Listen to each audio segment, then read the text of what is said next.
Well, hi again, everyone. Bill Sheridan with the Maryland Association of CPAs, and I want to spend some time today talking about value pricing. I did an interview a couple of years ago with Ron Baker. Ron is author of such books as Pricing on Purpose and The Firm of the Future, and he's generally considered to be one of the leading proponents of moving CPAs to a more value-based fee structure and, in his words, killing the billable hour. That was a pretty radical idea at the time, but there's been more and more evidence recently of CPAs and CPA firms that are doing just that. In other words, trashing the timesheet and moving to kind of a flat value-based fee structure, and doing so pretty successfully. And I want to share with you one of those stories today. It comes from Chris Farmand and Company.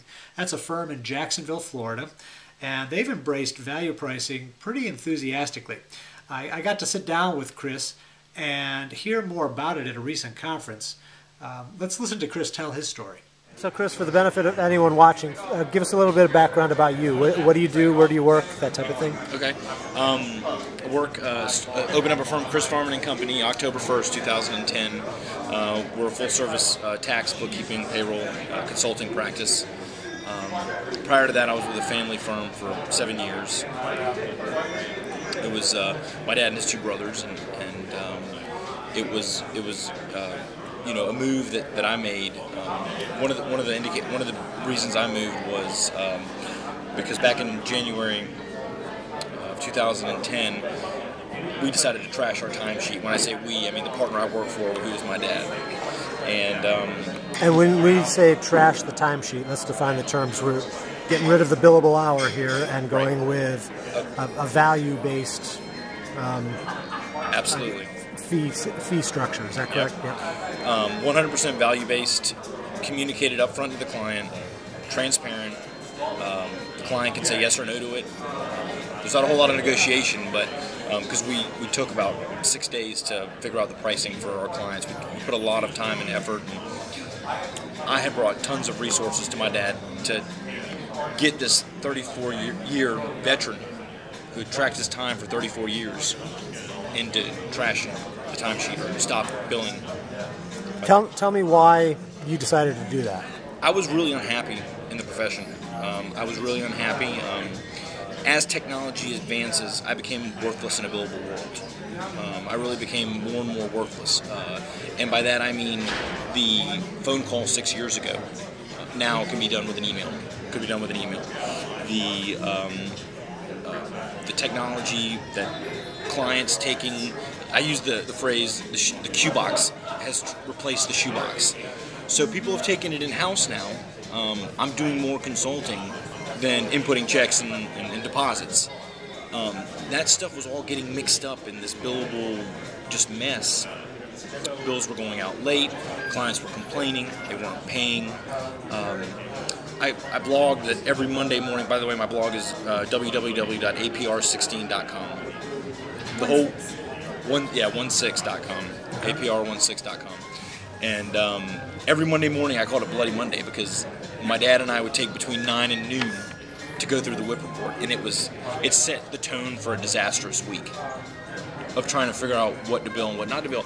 And it dawned on me that what would take my dad to review 5 years ago was taking him longer now, sometimes a time and a half or 2 times longer. And the client doesn't need to pay for that. For whatever reason, it was taking him longer, and that's fine. Because he's slowing down and not 100% engaged in it, and coming in and picking up and not 100% into the business, which 34 years in the industry, he deserves to be checking out. And so I kept pushing and we finally agreed to do it. The other partners did not come on board, and we did, and our tax season was smooth. I've never worked as little during tax season in my life. We were never as profitable. Our entity. Clients were ecstatic. I was going to ask what the reaction from clients was. So, tell me a little bit about. It's interesting you ask because my dad's clients, he has built a strong transactional relationship with. Once a year, drop the stuff off, pick the stuff up. We'll see you next year. My clients, just due to technology and just due to age, we had more of a relationship-based relationship, or a more casual, friendly relationship, and they were more responsive. His clients, to be honest with you, were like, okay, where do I sign? So there was no real uproar from them. My clients were ecstatic. Now that they could tell what their accounting bill was going to be for the year, they could cash flow it, figure out what it was going to cost them, and it's been great. Our accounts receivable is very clean.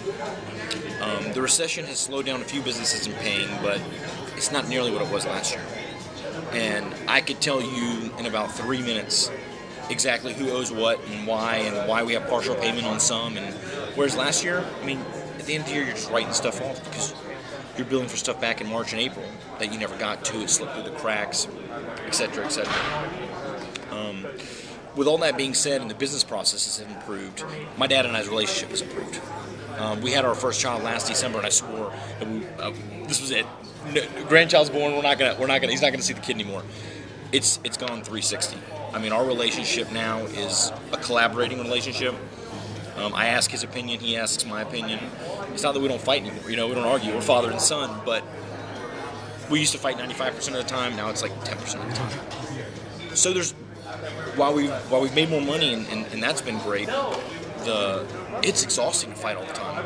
It's exhausting to argue and not be on the same page and not want to trust the person you're with. Whereas now, and not even to mention, I was just telling Mark this, he's ecstatic about it now. He doesn't want to ever go back to tracking his time. So he's and that's a little bit of him being not so much into it and him being semi-retired. It's been an easy transition for him, and he's 100%. He was the voice of the move for his clients to come to my firm, and he's also going to support those clients. Other firms out there who might be thinking that they might want to move in that direction, or I mean, what would be a logical first step, or what kind of advice would you have for them? I know a lot of people look at a move like that and think that it's so gargantuan that Sure. it kind of frightens them away. So, what's the logical first step or advice that you might have for them? Last October, November, I started interviewing my clients and seeing if they would be interested in this, and I laid it out as a transparent value billing. Know what your price for accounting services would be up front. And they were very responsive to that. So I started with the client. I started with the interview process.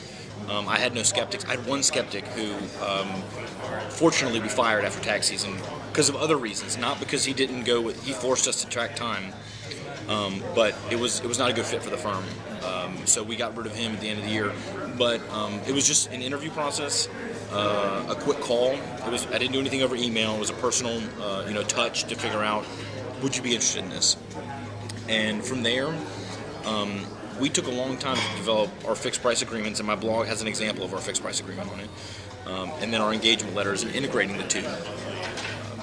And from there, it was stapling them to the organizers and having a little bit of faith. A little bit of faith.